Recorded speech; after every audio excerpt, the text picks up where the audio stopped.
m'appelle Sylvina et j'ai 17 ans. En ce jour de l'égalité homme-femme, je souhaiterais montrer l'évolution des mentalités à travers les clichés. Tout d'abord, les filles aiment le rose et les garçons aiment le bleu. Pour moi, ces clichés ne viennent pas des goûts des enfants, mais de l'éducation des parents. Et c'est la même chose pour les jeux. Les filles, la dinette, et les garçons, les voitures. Tous ces clichés d'enfance ont des répercussions dans le monde du travail. Le secteur du bâtiment est réservé aux garçons et l'esthétique pour les filles. Savez-vous, durant les éditions des Jeux Olympiques de 2000 à 2016, que les femmes ont ramené plus de médailles que les hommes? Par exemple, aux États-Unis, 676 contre 547 pour les hommes.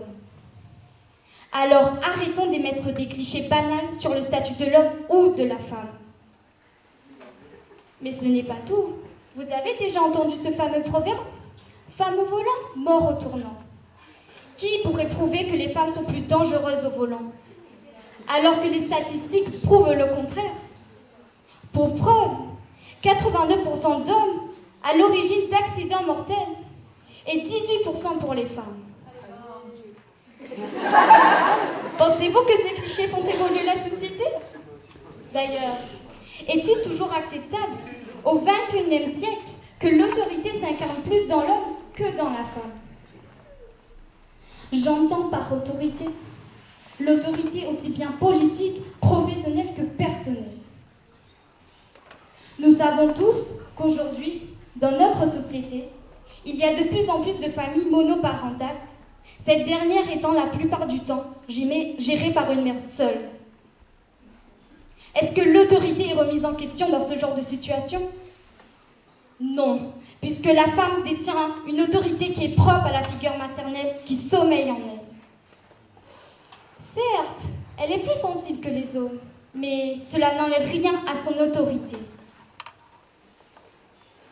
Cependant, aujourd'hui, nous pouvons être satisfaits de voir que les mentalités changent et que le statut des hommes et des femmes s'égalise petit à petit. En 1881, les femmes pouvaient passer les mêmes diplômes que les hommes. Je pense que je n'ai plus besoin de le rappeler, mais je vais quand même le citer. Le droit de vote pour la femme n'a été accordé que très tard, il y a à peine 70 ans. Cela ne vous laisse-t-il pas perplexe? Voici une date qui a profondément changé la place de la femme dans la société. En effet, l'indépendance des femmes gagne petit à petit du terrain. Les femmes peuvent exercer une profession et avoir un compte en banque sans l'autorité de leur mari. Par ailleurs, en 2000, la parité parlementaire voit le jour. C'est un grand bouleversement pour la vie politique en France. Constatez-le par vous-même, il y a moins de 20 ans que cette décision a été prise. Même si la place de la femme n'est pas un fait ancré dans les mœurs, les femmes de politiciens n'en sont moins importantes. Je citerai pour exemple Michelle Obama, qui s'est engagée pour la défense des intérêts des familles de militaires. Elle a également rejoint la Croix-Rouge dans le but de soutenir les victimes du séisme à Haïti. En revanche, si aujourd'hui encore l'égalité hommes et femmes fait toujours tambour battant, c'est qu'il reste beaucoup d'efforts à faire au sein de la société. Jusqu'ici, les capacités de la femme ont été prouvées et admirées.